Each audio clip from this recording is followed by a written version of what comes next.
Trade union work is about freedom. Freedom from injuries, freedom from death at work. From the very beginning, safety at work has been at the core of trade union work. Across Europe, miners, cleaners, building workers and others united to change the world of work. Through conflict, strikes, collective action, negotiation, by negotiation, we drove progress forward. In my home country of Sweden, the harsh conditions inflicted on workers at Mackmyra pulp mill drove us to take historic actions in 1906. The determination to improve their conditions, including their safety at work, led to months of conflict where families were put out in the snow without a home or a livelihood. Across Europe, similar sacrifice, sometimes with death as outcome, was needed for workers to win safer work. Over time, conflicts between workers and employers, buyers and sellers of labor, moved towards negotiations and compromise. In many European countries, this resulted in the formalization of negotiations and collective bargaining. Work councils and health and safety committees were established. The benefits of addressing risks to workers' health has a broader recognition. The trade unions are still crucial to anticipating and fixing problems.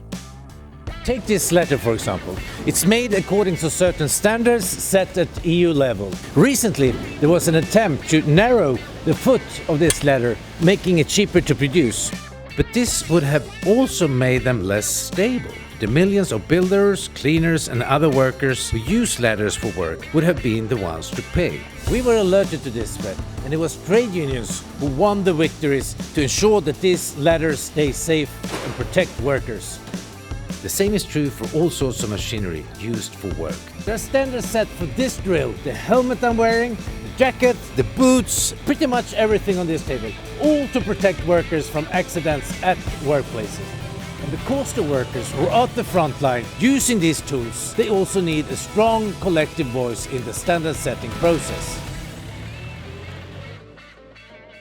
It is not just at building sites that the safety of workers are set by standards. Take this screen, for example. The luminosity and the coloring of the screen can be a source of overstimulation, which can lead to stress and damage to our eyes. But thankfully, this screen, like nearly all those screens in offices, is TCO certified. This standard was set up by the Swedish Trade Union Confederation, TCO, which has many members who use screens in their daily work. Now it is used all over the world as an impartial badge of quality. Standards are first and foremost about improving the safety of tools we use every day at work. And we always say, nothing about us without us. And this is exactly why it's so important to have workers represented in the standard setting processes. As the European Trade Union Confederation, we coordinate the input of trade unions into the EU standard setting process. The fight for better working places was started by workers that organized themselves. Today, we continue their struggle.